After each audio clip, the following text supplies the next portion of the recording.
The glass fell. Ayana watched it drop. Slow, so slow.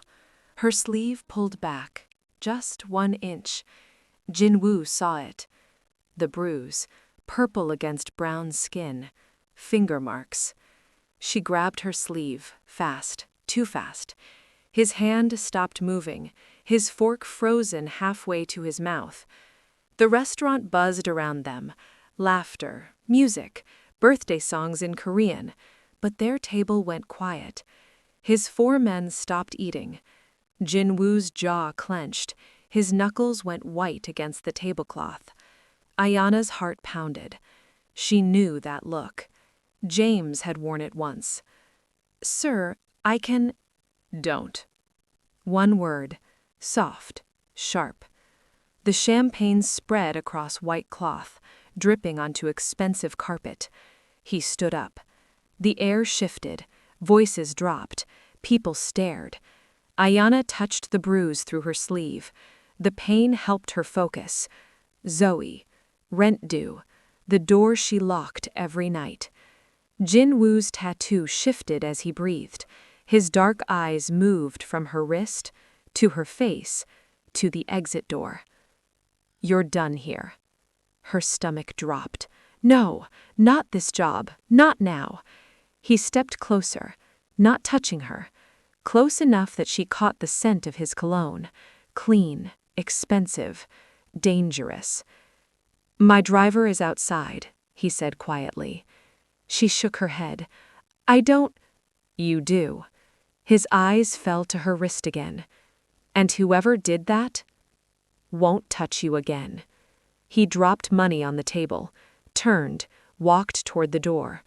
Ayana stood there, broken glass at her feet, every person watching, her wrist burning.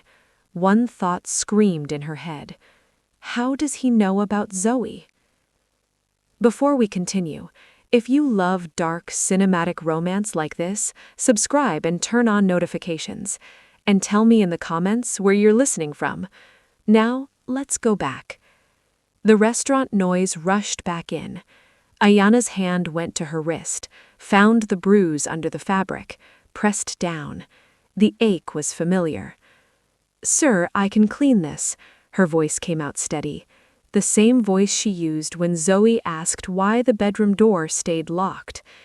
Jinwoo moved toward her. She didn't step back. Her feet stayed planted on the wet carpet. Her shoulders stayed straight. That stillness did something to him. His chest rose, fell. His hand flexed at his side. Around them, forks clinked against plates. Someone laughed at the bar. The kitchen door swung open, closed, open again. A normal Friday night. But Jinwoo's eyes hadn't left her face. "My car, outside." He said it loud enough for the tables nearby to hear. Then softer, just for her. Now. The dragon on his neck shifted when he swallowed. Ayana had served his table every Friday for 8 months. Always the corner booth, always 5 men in dark suits. She knew his order before he spoke it, knew he never smiled, knew the room got quieter when he arrived. She knew how to lower her eyes, how to soften her voice, how to disappear in plain sight. But tonight, her sleeve had slipped. Tonight, he'd seen what she'd spent months hiding. The black car waited at the curb, engine running, tinted windows reflecting the streetlights. Ayana stood at the restaurant's back entrance, her apron still on, her hands shaking. Inside, the manager was already calling someone to cover her shift, already erasing her from the schedule. 8 months of perfect service, gone in one dropped glass. The night air bit at her skin, February cold. She pulled her sleeves down farther. The car's back door opened. Jinwoo sat inside, still in his suit, the dragon tattoo just visible above his collar. "Get in." Ayana's feet didn't move. Every instinct screamed. But run where? James knew her apartment, Zoe's school, every place she thought was safe. "I don't understand what you want." Her voice came out smaller than she meant it to. Jinwoo's eyes shifted to her wrist, back to her face. You have a daughter. Not a question, a statement. Ice flooded her veins. How old is she? Ayana's throat closed. She thought of Zoe, 7 years old, asleep at Mrs. Chen's apartment 3 blocks away, safe for now. 7. The word barely made sound. Jinwoo nodded once, pulled out his phone, typed something, put it away. In 2 minutes, a man will knock on apartment 4C. He'll tell Mrs. Chen that you sent him. He'll bring your daughter somewhere safe. No! Ayana stepped back. No, you can't. The man who gave you those bruises, Jinwoo's voice stayed level, quiet. Does he know where Mrs. Chen lives? The question landed hard. James had followed her there last week, waited across the street, watched her pick up Zoe, smiled at her through the window. Yes, the admission tasted like defeat. Then your daughter isn't safe there. Jinwoo shifted in his seat, made room. Neither are you. Ayana looked back at the restaurant. Light spilled from the windows. People inside eating, laughing, living normal lives. She looked at the car, at the man inside who'd seen what she'd spent months hiding. Her phone buzzed. A text from Mrs. Chen. Someone here for Zoe? Says you sent him? Ayana's hands went numb.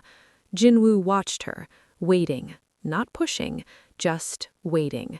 She thought of James, of the way he'd grabbed her wrist last night, of the promise in his eyes, you can't hide from me. She thought of Zoe, of the fear in her daughter's voice when she asked, Is he coming back, Mama? Ayana's feet moved before her mind caught up. She got in the car. The door closed behind her, soft, final. Jinwoo didn't look at her, just spoke to the driver. The estate. The car pulled away from the curb. Ayana texted Mrs. Chen with shaking fingers. Yes, I sent him. It's okay. She watched the restaurant disappear in the side mirror, watched her old life get smaller. Jinwoo sat beside her, close enough that she could smell his cologne, far enough that he wasn't touching her. The silence stretched between them. Why are you doing this? Her voice cracked on the question. Jinwoo's jaw tightened, his hand flexed against his knee. He didn't answer. The estate sat behind iron gates and high walls. Security cameras tracked the car as it pulled through. Ayana pressed closer to the window and counted the cameras. 4 along the wall, 2 above the gate. The house rose ahead of them, 3 stories of stone and glass, lights glowing in every window. Too big, too exposed. This is a mistake. She reached for the door handle. I need to go back. To what? Jinwoo's question came quiet. To waiting for him to finish what he started? The car stopped at the front entrance. A tall man with broad shoulders stood there, and beside him, Mama! Zoe ran down the steps, her backpack bouncing, her jacket half-zipped. Ayana was out of the car before it fully stopped, on her knees with her arms around her daughter, breathing in the smell of strawberry shampoo. Baby, are you okay? Did anyone hurt you? I'm fine. Zoe pulled back, her eyes bright, excited. Mama, this place is huge. There's a fountain, and the man said there's a library with 1,000 books, and… Zoe… Ayana gripped her shoulders, checked her face, her arms, looking for any sign. Did they scare you? No. Zoe frowned, confused by the fear in her mother's voice. Mr. Lee bought me hot chocolate with extra marshmallows. Ayana looked up at the tall man. He bowed slightly, said nothing. Jinwoo stepped out of the car. His footsteps crunched on gravel. Zoe's head turned, her mouth opened. Mama, he has a dragon on his neck. Zoe, don't. But her daughter was already walking toward him, fearless. Is it real? Zoe tilted her head, studying the tattoo. Jinwoo stopped. His hand went to his collar, covered the ink. Ayana stood, reached for Zoe. "Baby, come here. We need to—" "It's a Korean dragon." Jinwoo's voice changed, softer. "They protect people." Zoe's eyes went wide. "Like a superhero?" Something flickered across his face, too fast to name. "Something like that." "Cool." Zoe grinned, then yawned wide, her excitement finally catching up to the late hour. Ayana pulled her daughter close, felt her heart hammering against her ribs. Jinwoo gestured to the house. "Mrs. Kwan will show you to your rooms. Second floor, east wing." "Our rooms?" Ayana's voice came out sharp. "How long do you think we're staying?" His eyes met hers, dark and unreadable, and for a moment she couldn't tell whether she was safer here or in more danger than ever. "As long as it takes." "For what?" He didn't answer. He turned to the tall man and spoke in Korean, quick and clipped. The man bowed, disappeared into the house. "Come." A woman appeared at the door, silver hair, kind face. "You must be tired." Zoe's hand slipped into the woman's, trusting and easy. Ayana wanted to scream, to grab her daughter and run. But run where? She followed them inside. The entrance hall stretched forever, marble floors, high ceilings, paintings that probably cost more than she'd make in 10 years. Zoe gasped, spun in a circle. "Mama, look at the stairs!" A curved staircase, wide enough for 3 people, crystal chandelier hanging above it. Mrs. Kwan smiled, led them up. Ayana looked back once. Jinwoo stood at the bottom of the stairs, watching them climb, his hand on the railing, his face carved from stone. Their eyes met. Held. He looked away first. Ayana's chest tightened. She turned, followed her daughter up the stairs, into a cage that looked like a palace. The door closed behind them with a soft click. No lock on the inside, and the only man who could keep the door closed was the one she didn't trust. Morning light cut through the curtains. Too bright. Too clean. Ayana hadn't slept. She'd spent the night watching the door, listening to Zoe's breathing, counting the minutes until something went wrong. A knock came at 7. Mrs. Kwan's voice through the door. "Breakfast is ready. Mr. Beck would like to see you." Ayana looked at Zoe, still asleep, curled around a pillow twice her size. She kissed her daughter's forehead, slipped out. The dining room was smaller than she expected. 1 table, 6 chairs, windows overlooking a garden that hadn't existed in the dark. Jinwoo sat at the head, reading something on his tablet, a cup of coffee steaming beside him. He looked up when she entered, gestured to the chair across from him. Ayana stayed standing.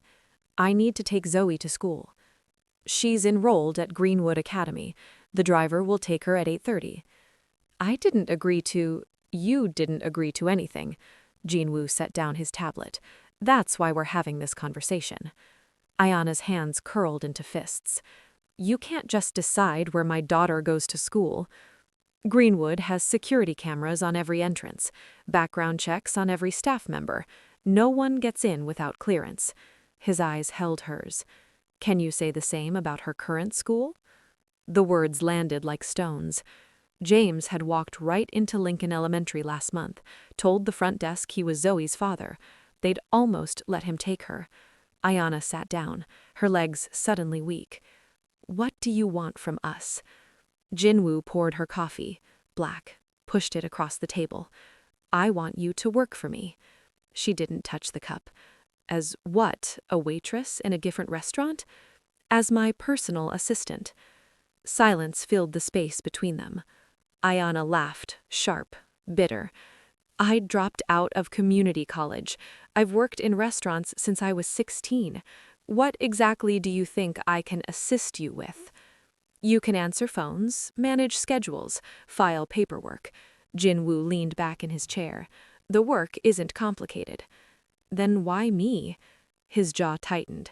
Because you need money, protection, a reason to be here that isn't charity. And what do I need?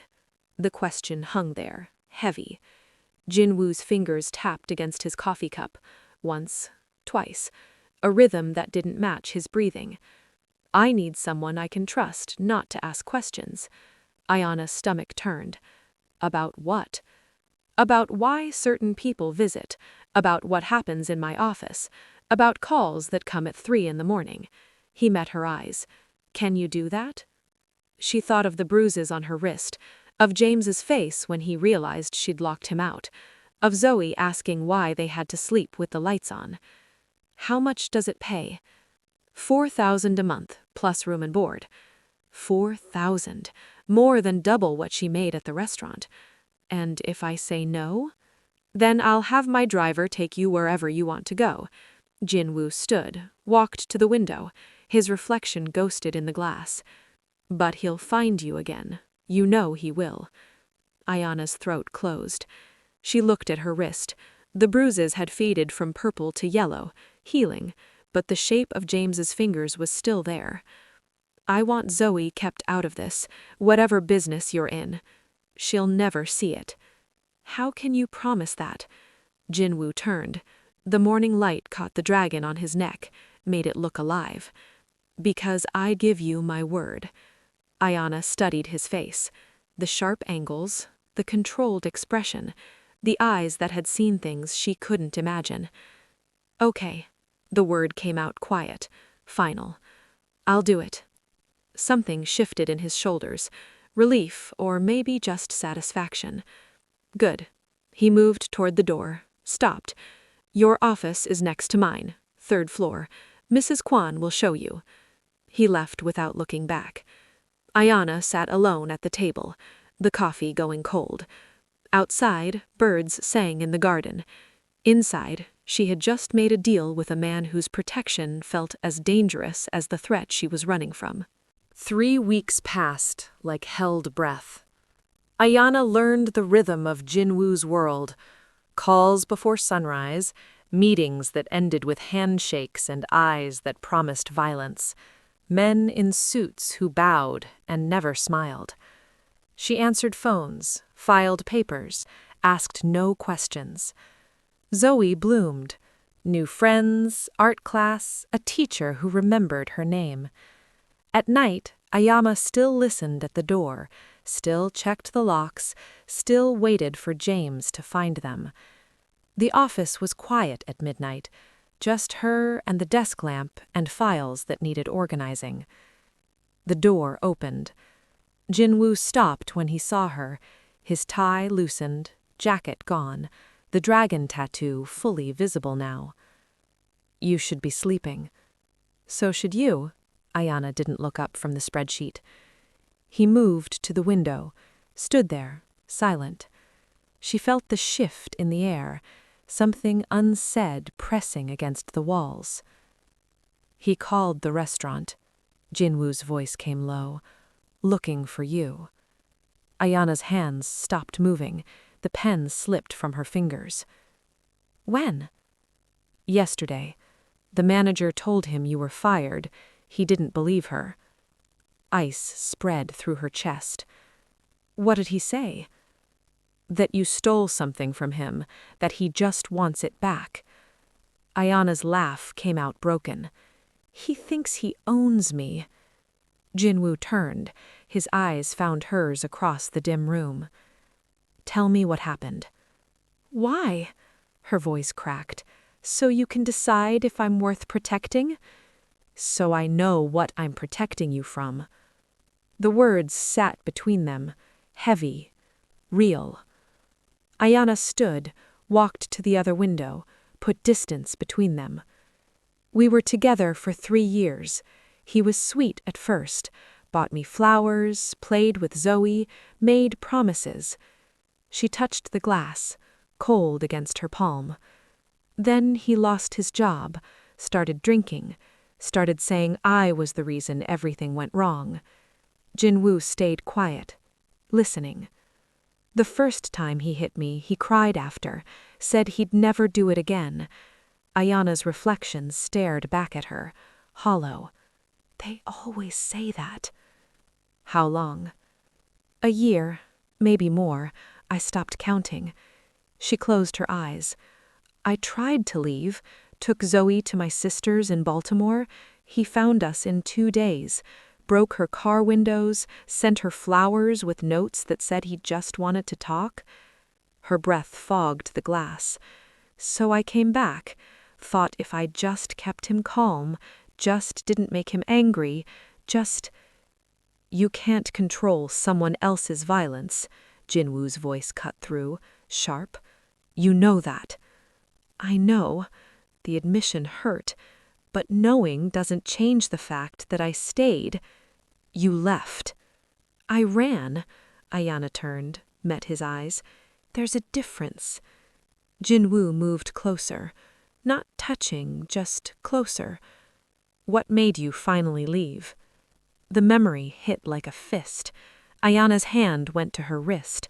The bruises long gone, but the feeling still there. He broke into the apartment 2 months ago. I'd changed the locks 3 times.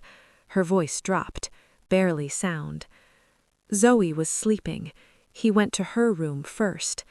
Jinwoo's whole body went rigid. He didn't touch her, just stood there, watching her sleep. Then he looked at me and smiled. Ayana's nails dug into her palms. He said, "See how easy it would be?" The silence that followed felt alive, dangerous. Jinwoo's hands flexed. His jaw worked like he was chewing glass. That's when I knew.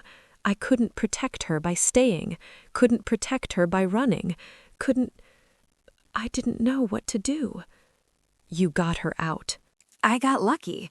Mrs. Chen let us crash on her couch. The restaurant gave me extra shifts. But he kept finding me, kept showing up. She looked at Jinwoo. Really looked. Then you saw the bruises.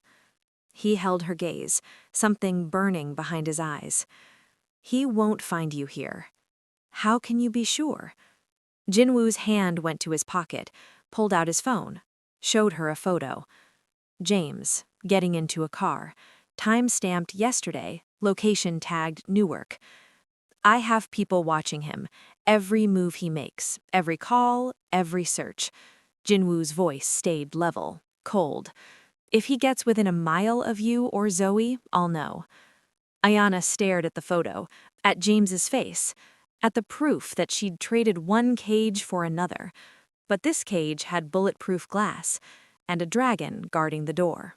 The alarm woke her at 3 in the morning. Not loud, just a steady beep from somewhere in the walls. Ayana shot up, reached for Zoe, found her daughter sleeping, undisturbed. Footsteps in the hall, fast, purposeful. She grabbed her robe, opened the door. Men in black moved past her, silent, armed, their faces blank masks. Mrs. Kwan appeared, her silver hair in a braid. Calm, too calm. Stay in your room, lock the door. What's happening? Lock the door. Mrs. Kwan's hand squeezed her shoulder, gentle, firm. Then she was gone. Ayana stood frozen, her heart slamming against her ribs. She closed the door, turned the lock, went to Zoe. Her daughters slept on, peaceful, trusting.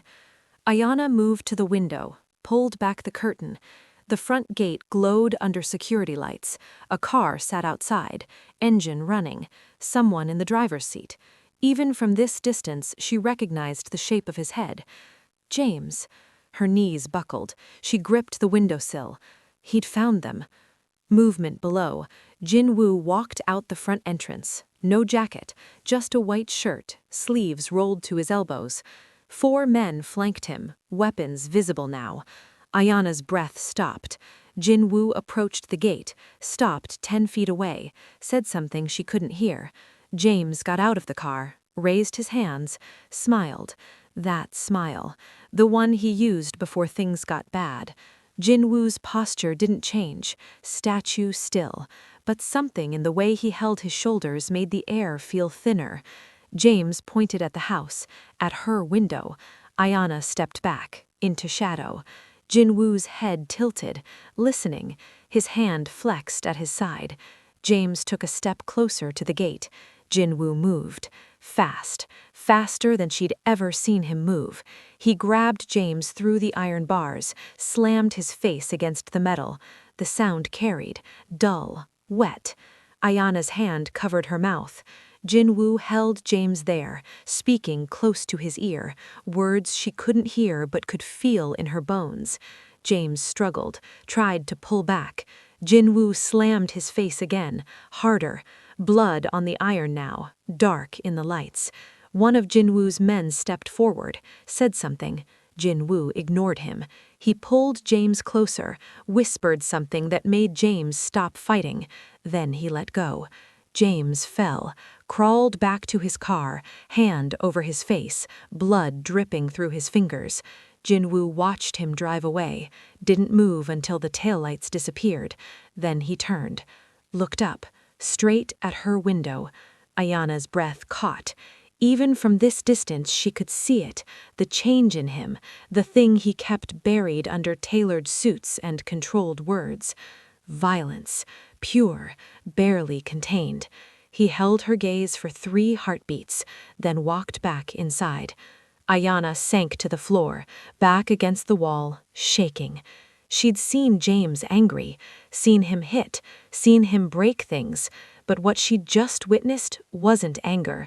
It was something colder, more deliberate, a promise delivered with blood. Footsteps stopped outside her door, a soft knock. Jinwoo, his voice steady, like nothing had happened. She didn't move. "I know you're awake." Her hand found the doorknob, turned it, opened the door a crack. Jinwoo stood in the hallway, blood on his knuckles, his shirt untucked, hair falling over his forehead. The dragon tattoo seemed darker in the low light. Is he... She couldn't finish. Alive, for now. Jinwoo's eyes searched her face. "Are you afraid of me?" The question hung between them. Ayana looked at his hands, at the blood, at the man who'd just beaten someone through iron bars. "I don't know." The truth came out raw, honest. Something flickered in his expression, pain, or maybe just understanding. "You should be." He stepped back, put distance between them. "Lock the door." He turned to leave. "Jinwoo!"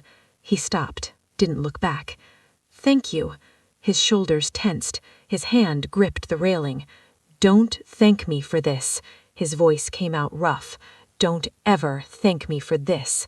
He walked away, footsteps fading into the dark house.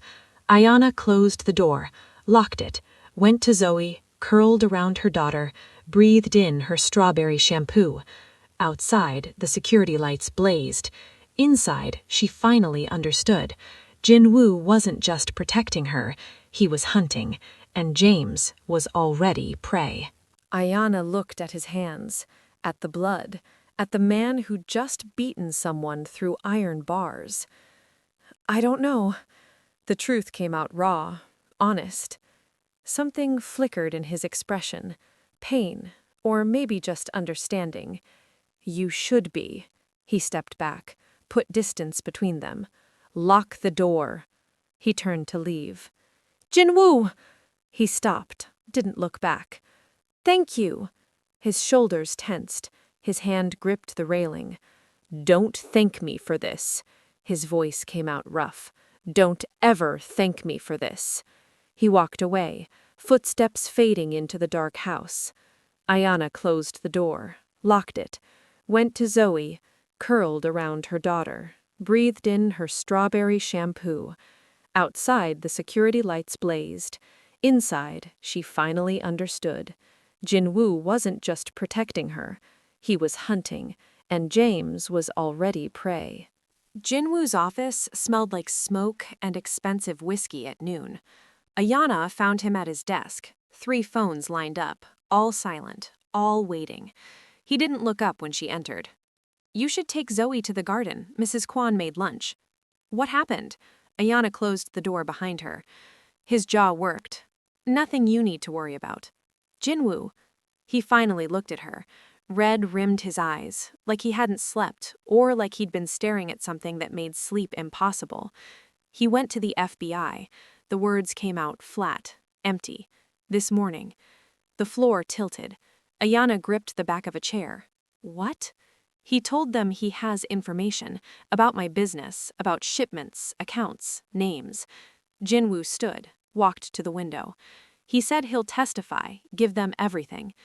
He doesn't know anything about... He knows enough. Jinwoo's reflection ghosted in the glass.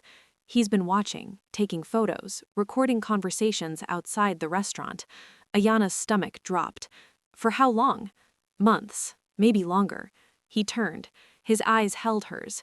He followed you to work, waited, listened, built a case without anyone noticing. The room spun. She thought of all those Friday nights, James parked across the street, watching her serve Jinwoo's table. She'd thought he was just being obsessive, possessive. She'd been wrong. What does he want? Jinwoo's laugh came out sharp, bitter. You. Silence crashed between them. He sent them a list of demands. You, Zoe, a promise I'll never contact you again. Jinwoo's hands curled into fists.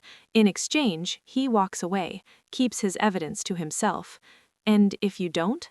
Then he becomes a federal witness. The Bake Syndicate falls. My family, my business, everyone connected to me.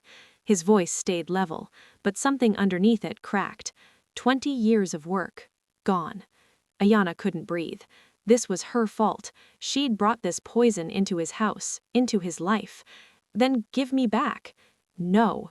The word came fast, final. Jinwoo, you can't. I said no.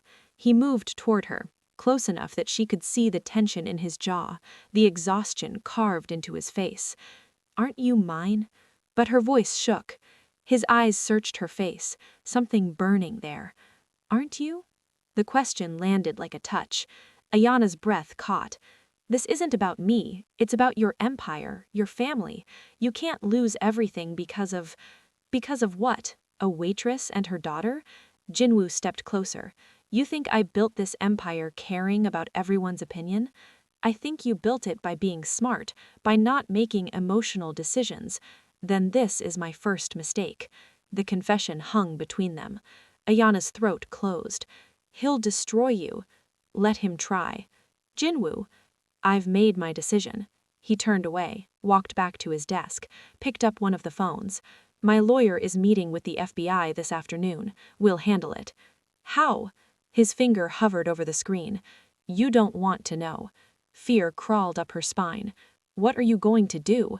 What I should have done the first night I saw those bruises. Jinwoo's eyes met hers, cold, dead. I'm going to remove the problem. Ayana's hands went numb. You can't kill him. If he dies, the FBI will know it was you. They'll... I know. He made the call, lifted the phone to his ear. Leave. Jinwoo. Ayana. Leave. Now. She stood frozen. He spoke into the phone, Korean, fast, clipped. She couldn't understand the words, but she understood the tone. War. She left, closed the door, leaned against the wall outside his office, her heart hammering. Through the door, Jinwoo's voice continued, low, controlled, lethal. Down the hall, Zoe's laughter floated from the garden, bright, innocent. Ayana slid down the wall, sat on the floor.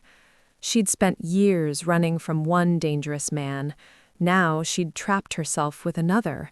Except this one wasn't keeping her captive. He was burning his whole world down to keep her safe. And she didn't know which terrified her more. The meeting happened at midnight in Jinwoo's office. Ayana wasn't supposed to be there, but she heard the voices, felt the tension thickening the air. She stood in the hallway, door cracked, listening. You're making a mistake. A man's voice, older, authority in every syllable. One woman isn't worth this. She's not your concern. Jinwoo's voice, tired, strained. She is when you're willing to dismantle everything we've built. Papers shuffled. Your father would never. My father is dead. The silence that followed was sharp enough to cut. This is my decision. Then make a smart one. Give her back. Let him have her. We eliminate him after the threat is gone. Ayana's chest tightened. No. Jin-woo! I said no. Something slammed. Desk. Fist. The shipments are being rerouted. The accounts are being closed. By Monday, there will be nothing left for him to testify about. Footsteps. Pacing. You're destroying 20 years of work. I'm protecting what matters. A waitress matters more than your legacy. The question hung there, heavy, impossible. Jin-woo's answer came quiet. Yes. Silence. Then footsteps. The door opened wider. An older man stepped out, graying hair, expensive suit, eyes like flint. He saw Ayana, stopped, looked her up and down, measured her. I hope you're worth it. He walked past her, the scent of cologne and old money lingering in the hall. This house wasn't built with money. It was built with blood, and she might be the fire that burned it down. Ayana's legs shook. She pushed the door open. Jin-woo stood at the window, both hands braced against the glass, his shoulders rising and falling slowly. You can't do this. You were listening. You can't burn everything down for us. I can. I am. Flat. Final. She stepped closer. Your family will survive. He turned. His face looked older in the lamplight, carved, worn. They always do. Not if you dismantle everything. I've made arrangements, clean companies, legitimate investments, enough to protect them. He pulled off his tie. The illegal operations end Monday. Because of me. Because it was always going to end. His eyes held hers. You just forced me to choose when. I don't believe you. I don't need you to. Yes, you do. She moved closer, close enough to see the cracks in his control. You're giving up everything and pretending it doesn't matter. His jaw tightened. What do you want me to say? The truth. He laughed once, sharp, broken. The truth is, I saw those bruises and something in me snapped. The truth is, I've spent 3 weeks trying to protect you without admitting why it matters. The truth is, I'd burn down 10 empires if it meant he never touches you again. The words hit like lightning. You barely know me. I know enough. He stepped closer, then stopped, left space between them. I know you put Zoe first. I know you smile at Mrs. Kwan even when you're terrified. I know you organize my files by color because you think it makes the room feel calmer.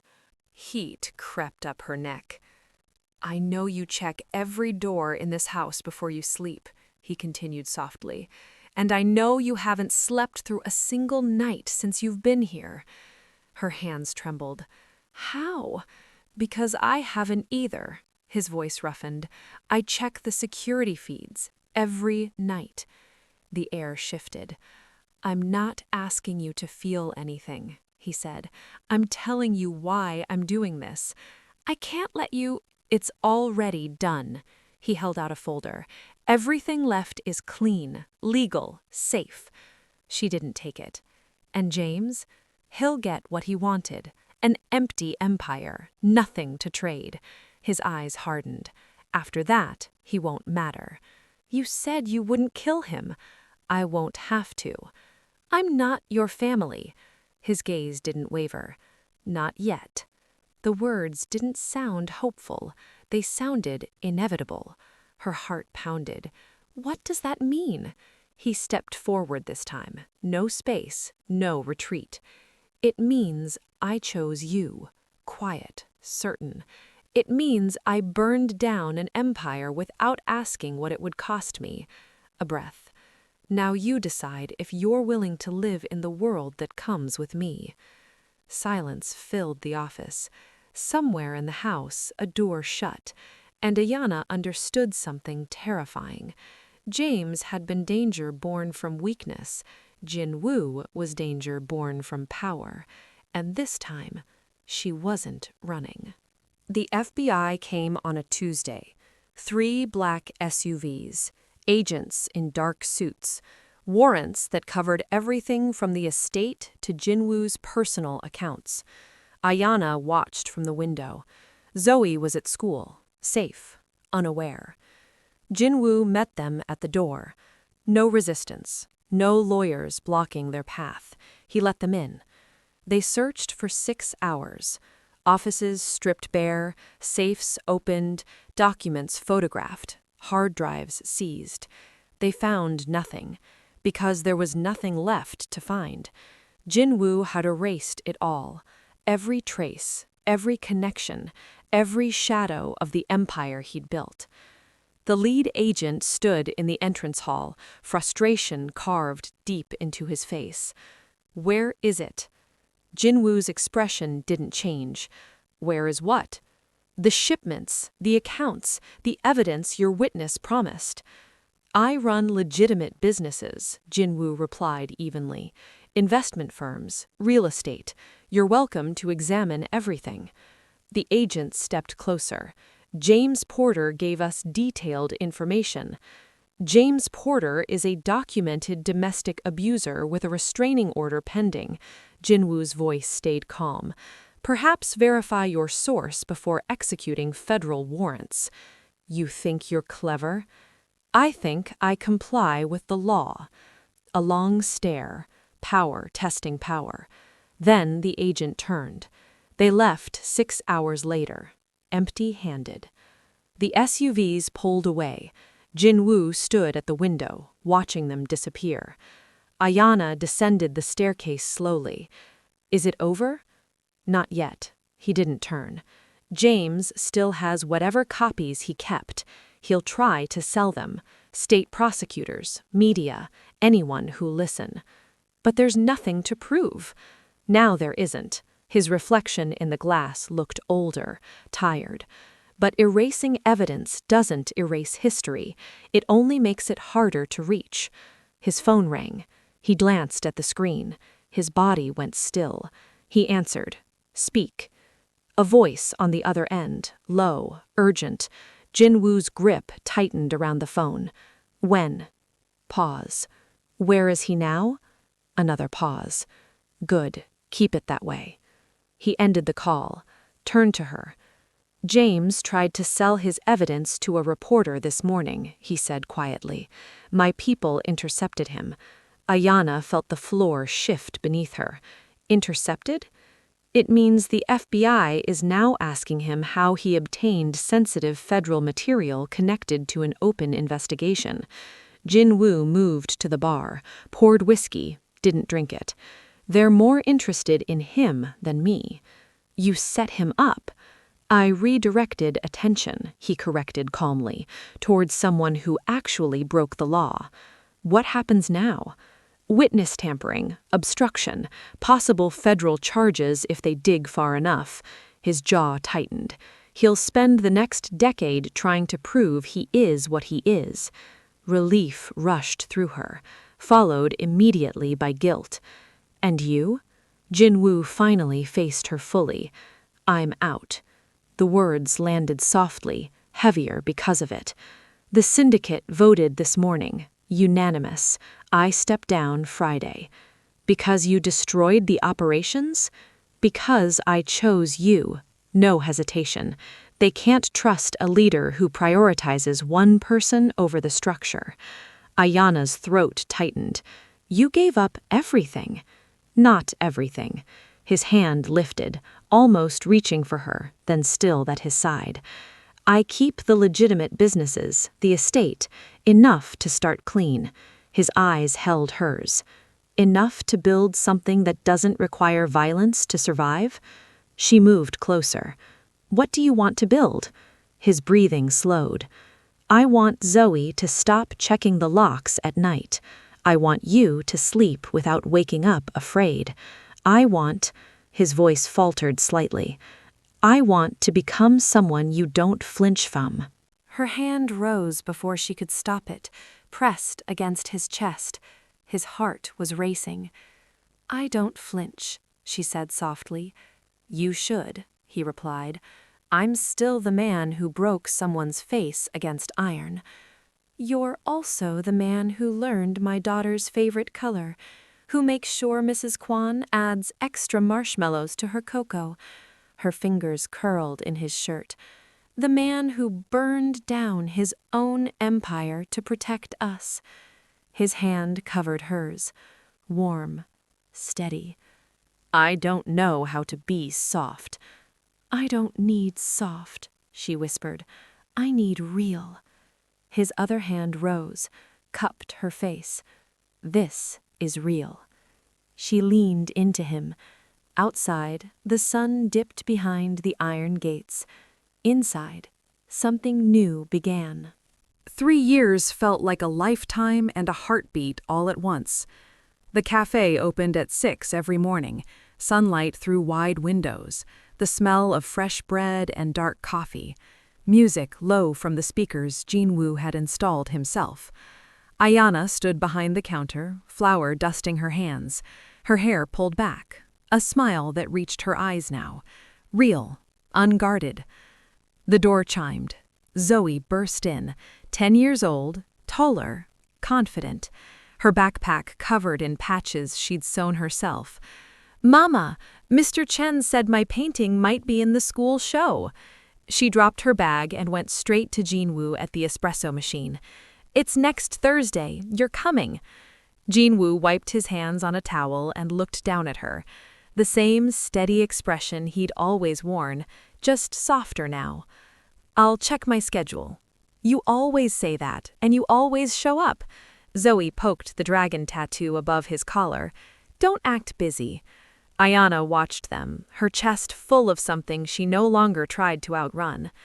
Jinwoo had learned to braid hair, to quiz spelling words, to sit through recitals without checking his phone. He'd learned how to be present. He'd learned how to be still. Homework, he told Zoe, handing her a warm cookie. Inventory won't count itself. Zoe kissed Ayana's cheek and settled at the corner table. The cafe hummed, laptops clicking, an elderly couple sharing a scone. Safe. Ordinary. Theirs. Jinwoo stepped beside Ayana, close enough for their shoulders to touch. The landlord called. He wants to sell the building. She paused. Already? He's offering us first refusal. Casual tone, not so casual eyes. She studied him. 3 years ago, he would have decided alone and protected her from the stress. Now he waited. What do you think? She asked. I think we could build something permanent. His fingers brushed hers on the counter. But I'm good either way. He meant it. Ayana looked around the cafe, at the life they'd rebuilt from fear and ash, at Zoe bent over her homework, at sunlight instead of security lights. Let's buy it. His thumb traced her knuckles. You're sure? She turned fully toward him. I'm sure about the building. A breath. And I'm sure about you. Something shifted in his expression. Not shock. Relief. He reached into his pocket. A small box. Simple. No grand display. He opened it. A silver band. Delicate. A small stone catching the afternoon light. I'm not good with speeches, he said quietly, but I am good at staying, at choosing the same thing every day. Her throat tightened. I choose you, every morning, every night, no matter what life looks like. He held the ring steady. If you'll choose me too. She looked at the ring, at his hand, steady now, at the dragon tattoo that once meant danger and now meant devotion. Her fingers touched his jaw. Yes, no hesitation, no fear, just certainty. He slid the ring onto her finger, his breath uneven for the first time in years. Behind them, finally, Zoe cheered. Mrs. Kwan owes me $10. They both turned. Zoe grinned like she'd known all along. Ayana laughed and pulled her daughter close. Jinwoo watched them, not as a king, not as a boss, as a man who had once burned an empire down and built something better in its place. The cafe door chimed again, evening customers stepping inside. Ayana kissed Zoe's hair and met Jinwoo's eyes. No locked doors, no shadows at the gate, just tomorrow, and the quiet power of choosing each other, again and again. If this story touched you, if you felt the fear, the tension, the love, the sacrifice, thank you for staying until the end. Stories like this take heart to tell, and they live because you listen. If you want more intense love stories, dangerous choices, and powerful men who fall hard, subscribe and join this family. Your support means more than you know. And the next story? It's darker.